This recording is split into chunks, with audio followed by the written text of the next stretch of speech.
70% pour 100%. 70% pour 100%. Nous fasse un indicatif. Oui. Je suis Alan. Ça fait une demi-heure que je suis ici, presque une heure maintenant, à 70%. Je connaissais pas ça. Puis ça fait un crise de bout de temps que je me suis pas... j'ai pas eu autant de fun que ça. Yeah! C'est la vérité ici. Ah oui, on sentait les mots se bousculer. Est-ce que moi, j'y crois. Moi, je pense qu'on est à 32% de chance Puis, que oui. attends, non, mais là, il faut expliquer. Est-ce que Pourquoi tu joues à Magic? Moi, je suis un ingénieur, là. Pourquoi 70%? Le Ouais, les chiffres, c'est mon affaire. C'est quoi c'est parce 70%? D'où ça vient, ça? Tu sais, moi, j'ai fait mes recherches, j'ai tapé Alan Ladd dans Google. Tu sais, ça vaut C+, de moyenne générale. Ça, tu sais, là, on C'est jase. ça, c'est plus? Ben, c'est plus, c'est 70%. 70%, là. Tu sais, la barre si est t'arrives pas... pis t'es trop la barre est préparé, pas on va ben tout avoir haute. l'air fou, là. Fait que, c'est ça, on met la barre Ça va-tu... syndiquée pour ça. Je mettrais là. ça à 90%, moi. Nous autres? Non, ben, on essaye. À force d'être 70%. Non, mais tout le monde a son 70% Oui, personnel différent, aussi. Tu sais que Ah, tu le c'est long. sais quand tu donnes. C'est ton- long, hein? Ouais, c'est long à expliquer pourquoi c'est 70%. Mais en gros, C'est c'était une philosophie. c'était en premier, c'était un jeu de mots par rapport à 110%, l'émission de RDS.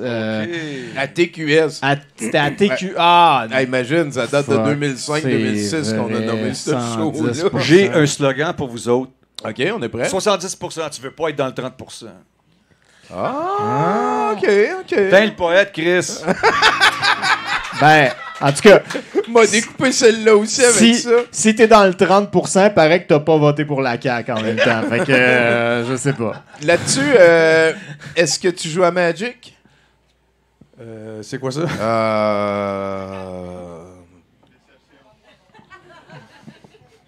Est-ce que t'as un chien?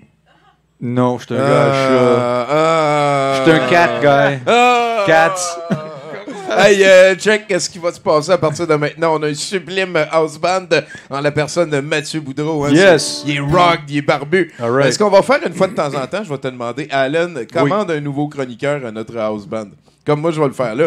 Mathieu, amène-nous au bloc de Bruno, s'il te plaît. Bon Dieu, donne-moi une job. Non. On va manger OK, je vais faire ça. Non, c'est trop sale. Non. Merci, là. Les nouvelles internationales avec Bruno Corbin. Yeah! Ça sera pas super international. C'est la semaine dernière que se tenait le congrès de la coalition Avenir Québec à Sherbrooke. Réunion de ce que le néolibéralisme québécois a de plus horripilant à offrir. Lors de ce sommet, mon oncle François a mis son autorité en jeu en se soumettant à un vote de confiance de la part des membres de son parti. On se souviendra qu'en 2014, il avait récolté le faramineux score de 97,2% de confiance lors de son vote. Ça, c'est pas crédible. On s'en souvient pas vraiment, là, mais c'est ça qui est arrivé quand même. Donc, est-ce que cette protection allait tomber, que se demandaient les gens qui n'ont pas suivi l'évolution du parti dans les dernières années?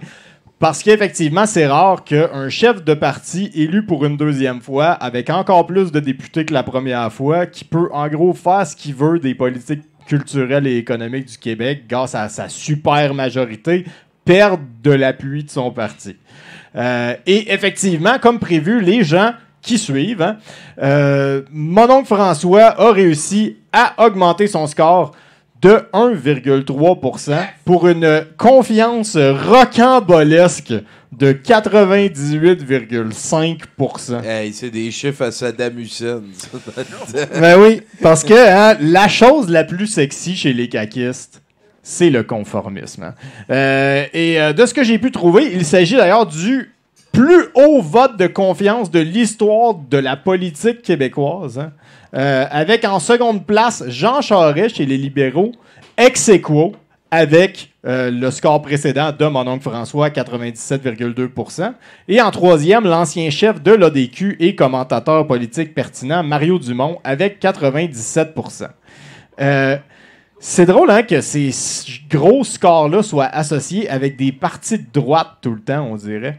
presque comme si l'idéologie de droite était étroitement liée avec une hiérarchie incontestable, hein, un leader charismatique, porte-étendard de valeurs néolibérales, qui n'en offre que faire des opinions de la population, tant que les plus puissants demeurent puissants.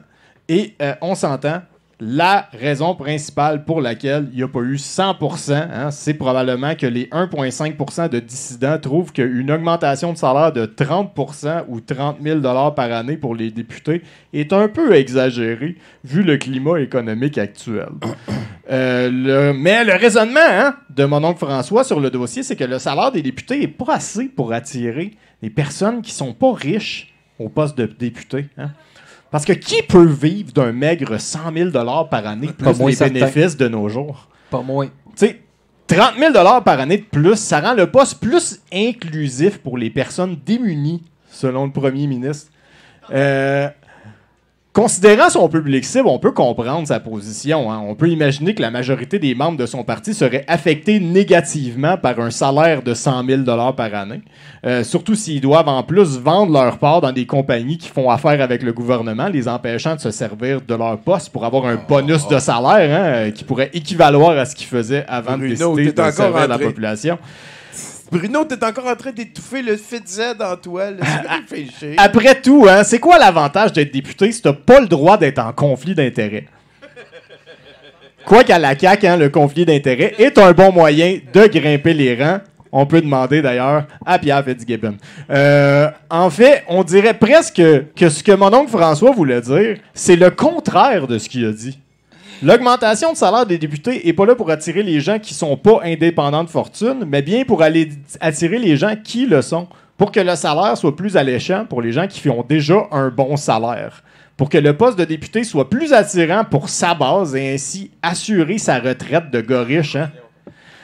Parce que les générations futures de gens nés dans la richesse vont pouvoir continuer à se passer le pouvoir de génération en génération en génération.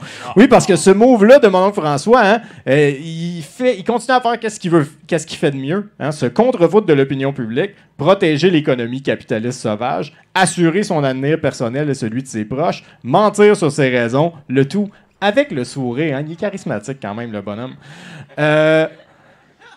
Et pourquoi arrêterait-il? Hein? Grâce à cette attitude, on vient de le réélire et son parti lui a accordé le plus haut score de confiance de l'histoire de la politique québécoise. Cristané. Oui, vraiment, vraiment. Ouais, c'est capoté. Merci Bruno Corbin, mesdames, messieurs. Est-ce que ça, mon cher Alan, c'est le genre de texte qui ressemblait à la CAQ Blues? Oh, ben, si on parle de Au niveau de la l'opinion, CAQ, propos. Ouais. rendez-vous sur Bandcamp puis tapez CAQ K-A-K Blues. CAQ Blues, vous allez trouver Ta nouvelle la toune. chanson. Ben, faut que j'explique de quoi. J'avais sorti ça sous le nom Cynics, les Cynics, mais ça faisait trop comme les Cynics. Fait que là, on va changer de nom. C'est sur les C'est comme ton Cynics. nouveau projet musical. Là. Ouais, Attends, Cynics, c'est C-Y-N-Q-Z. C'est compliqué. Oui. Fait que là, on change ça. c'est Fait que je vous dévoile au grand public aujourd'hui le nouveau nom de mon nouveau groupe, c'est les Bien-Pensants. Parce qu'aujourd'hui, il faut être un bien-pensant. C'est Ouais. ça. Hein, le woke? Ça aide. Faut être... Mais regarde, tu vois, regarde, le Faut être t-shirt de woke. bien-pensant. Moi, j'ai eu un petit bon nom de bande tantôt. Peut-être Oui, quoi? je pense que c'est mieux le tien. C'est Spermédroïde. Puis quand tu le dis vite, ça fait Spermédroïde. Fait que c'est comme Super Metroid, mais c'est Spermédroïde. C'est vraiment un petit bon nom de bande. Tu devrais prendre ça. Moi, j'avais déjà pensé Yeah. Hey, Alan, commande-nous un autre chroniqueur. Allô, Monsieur Chroniqueur. Yeah, that's right. Vous avez quelque chose pour nous? J'ai les chansons qui vont faire J'ai les chansons? monter la personne. là. All right. 70% pour 100%.